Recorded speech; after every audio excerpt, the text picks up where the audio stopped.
아까 전에는 30대에 대해서 얘기했는데 유튜브 같은 걸 보면은 40대 여성들이 착각이 가장 심한 것 같긴 해요. 미혼들. 네, 미혼 여성분들의 착각. 그 부분에 대해서 좀 얘기를 할 건데 40대 여자들은 보통 능력이 있어요. 먹고 살아야 되기 때문에 혼자 능력을 갖췄어요, 일단. 그렇기 때문에 기본적으로 갖는 생각이 나보다 능력 있는 남자를 만나야 돼. 돈이 많아야 돼. 이게 기본적으로 쫙 깔려 있어요. 30대만 해도 그래도 같이 벌면 돼라는 마인드가 있었다고 치면 조금이라도 40대들은 그게 안 돼요. 완강한. 내가 40인데 무조건 돈 있는 남자를 만나야 되는데 40대에 돈 있는 남자가 미쳤어요, 40대랑 결혼하게? 그렇죠. 진짜 미쳤냐고요. 그 남자들 그렇단 말이에요. 그러다 보니까 40대 여자분들은 누구를 못 만나서 금방 50대가 돼버려요, 사실은. 근데 그걸 모르신단 말이에요. 더불어 40대 아줌마들 지나가면 애들이 뭐라 그래요? 아줌마. 아줌마 이런단 말이에요. 되게 기분 나빠해요. 근데 아줌마 맞거든요, 40대면. 내가 결혼도 안 했는데 무슨 아줌마야 이런. 외모로는 아줌마를 보인다는 소리예요. 근데 내가 아줌마가 아니라는 착각이 제일 심하고요. 그리고 내가 30대 초반으로 보일 거야 라는 착각. 내가 미혼이기 때문에 난 결혼 안 했잖아. 애 난 거랑 안 난 거랑 달라. 그런 착각을 많이 하는데, 물론 아기를 낳으면 여자가 몸이 굉장히 많이 망가져요. 근데 40대가 되시면 애를 안 낳아도 애 난 수준의 어떤 그런 느낌이 든단 말이에요. 40대가 되면 어쩔 수가 없어요. 아무리 가꿔도 40대 같은 그 느낌이 있는데 그걸 모르고 내가 30대 초반처럼 보일 거라는 착각을 하고, 나는 7, 8살쯤 어린 연하도 만날 수 있고 최소한 4살은 어린 애들은 문제 없어. 이렇게 생각하시는 경우가 굉장히 많아요. 40대 여성들이 외모적인 착각을 하는 게 그래도 결혼한 친구들보다는 낫다고 나은 거죠. 근데 이제 현실에서 봤을 때는 남자들이 끌려할 정도는 아니다. 아니고 또 한 착각이 뭐냐면 굉장히 예쁜 40대가 있어요. 능력이 없어요. 너무너무 예쁜데 그것만으로 남자를 꼬실 수 있고 난 좋은 데 시집갈 수 있다라고 착각한다는 거예요. 이 얘기 듣는데 저 딱 싫어요. 너무 아무리 싫죠. 이뻐도. 그쵸? 지금 딱 얘기하잖아요. 딱 싫다고. 누구한테 물어봐도 딱 싫은 거예요. 왜냐면 40대가 됐는데 아무 능력이 없을 정도면 얼마나 열심히 안 살았다는 소리예요. 제가 성실한 사람이 좋다 그랬잖아요. 또 하나, 내가 능력만 있으면 내가 외모가 괜찮지 않아도 능력 있는 남자를 만날 수 있다는 착각. 아니면은 내가 능력이 있기 때문에 젊고 잘생긴 남자를 만날 수 있을 거라는 착각까지 한다라는 거죠. 저 여자를 비하하기 위해서 하는 말이 아니에요, 이거는. 정말로 현실적으로 그게 안 된다고 말씀드리는 거예요.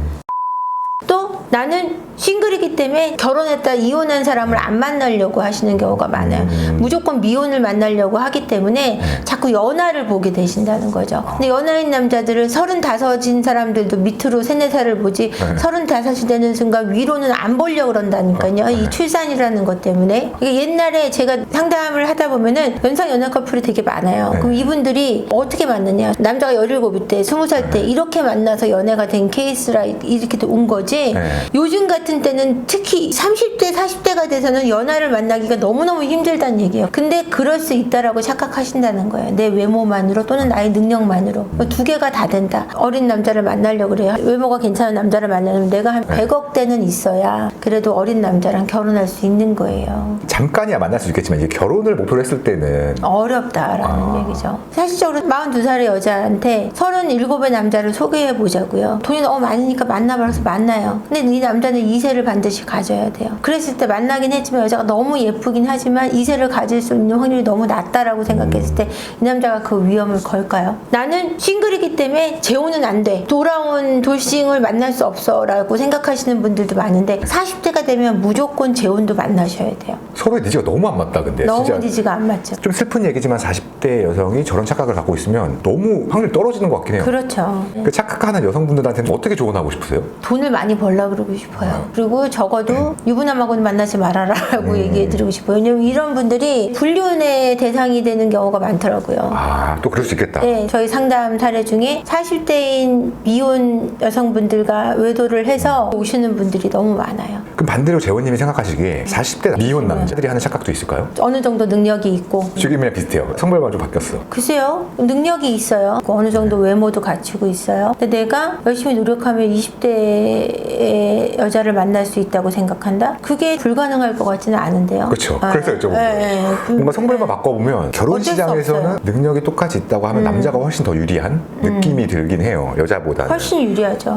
남자들은 왜 이렇게 어린 여자를 좋아할까요? 그게 자연 자연스러운 것 같아요. 이런 연구가 있어요. 배란기인 여성과 배란기가 아닌 둘 다 예쁜 여성을 이렇게 세워놨는데 배란기에 있는 여성한테 남자들이 더 말을 많이 걸었어요. 그러니까 내 아이를 가질 수 있는 가능성이 있는 여자한테 더 끌리는 거예요. 이처럼 여자의 나이가 어릴수록 생식이 훨씬 더 원활할 테고 그렇기 때문에 그런 여성에게 자동적으로 끌리는 거죠. 그러면 착각을 많이 하는 40대 분들은 왜 연하를 찾는 거예요? 그것도 마찬가지인 게 여성분들은 가장 좋은 유전자를 받고 싶잖아요. 근데 나이 든 유전자보다 젊은 유전자가 더 좋은 유전자를 받을 수 있다라는 게 깊은 기저에 남아 있겠죠. 생물학적으로. 그러니까 무의식이네요, 거의. 무의식에. 기혼이신 분들은 그런 착각은 안 하죠? 여자분들이요? 네, 아직까지는 착각하죠. 해요? 해요. 기혼인데도? 똑같죠. 기혼도 사람인데 내가 30대 초반으로 보일 수 있다라고 예쁜 분들은 생각하기도 하고 또 어떤 착각을 하냐. 한국 드라마가 여자들이 보는 야동이에요. 아시는지 모르겠지만 여자들이 한국 드라마 너무 많이 보고 받는 착각이 뭐냐요. 이혼하면 본부장이거나 실장이거나 이사님이 나한테 대시할 거라고 생각하잖아요. 길거리에서 우리는 재벌 2세를 보지 못해요. 근데 그렇죠. 어떻게 이렇게 이혼만 하면 재벌들이 따라붙는지 드라마.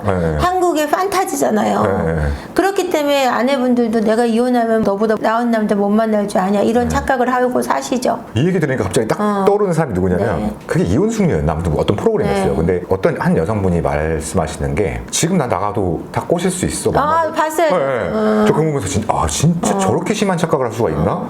착각하잖아요. 그죠? 정말 그렇게 생각하는 거예요. 진짜 확신을 갖고 얘기하는데요? 확신을 갖고 얘기하는 거예요. 그리고 근데 내가 누가 봐도 그냥 아줌마잖아요. 그냥 아줌마셨죠. 제가 보기에도. 그리고 누구도 꼬시기 좀 힘드실 것 같긴 하셨는데 그리고 또 성격적으로도 문제가 있으시잖아요. 외모를 떠나서 외모 비하하는 게 아니라 본인에 대한 객관화가 전혀 되지 않으신 거죠. 말 그대로 착각하고 계시는 거예요. 결혼 전의 모습에 머물러 있는 거예요. 내가 헤어지고 나면은 연애하다 20대처럼 그렇게 내가 인기 있을 거라고 착각하고 계시는 거예요. 와, 저는 방금 말씀하신 이 착각이 가장 위험한 착각이라고 생각을 하거든요. 왜냐면 마치 이렇게 느껴지잖아요. 나는 어디 나가도 괜찮은데 그래서 뭔가 남편이 맡고 있는 느낌까지 갈 수 있는 착각이 이어질 것 같아요. 그런 착각 때문에 바람이 일어나는 거예요. 여성분들은. 남편이 뭔가 할 수 있는 게 없나? 그런 착각을 하는 데는 그 여성분의 개인적인 문제이기 때문에 그건 남성분이 할 수 있는 부분이 아니에요. 그럼 부부 상담 전문가시니까 그런 걸로 막 싸웠어. 남편은 너 그 정도 아니라고 했는데 그 정도 아니라고. 싸웠어. 근데 왔어. 왔어요. 그러면 명확히 아니라고 말씀드릴 것 같아요. 성형외과 많이 가셔야 될 것 같고 3천에서 5천 정도 견적을 내드리면서 혹시 그분이 위자료로 가능하신지 성형을 하기까지 시간이 한 1년 6개월 정도 들으실 텐데 그 노력을 들이실 생각이 있냐 이런 부분을 여쭤볼 것 같아요. 부부들을 워낙 많이 보시니까 당연히 뭐 한쪽이 완전 결함이 없을 수는 없지만 한쪽의 잘못이 너무 커요. 그럴 때는 시원시원하게 말씀해 주세요. 그럼요. 있는 그대로 직설적으로 얘기를 합니다. 한쪽만 잘못되어 있는 관계는 없다라는 건 분명히 해드리지만 9대1 정도의 비율일 때는 9가 뭔지 여기는 1이 뭔지 명확하게 말씀드리는 것 같아요. 근데 100은 없다라는 건 분명하게 알려드려요.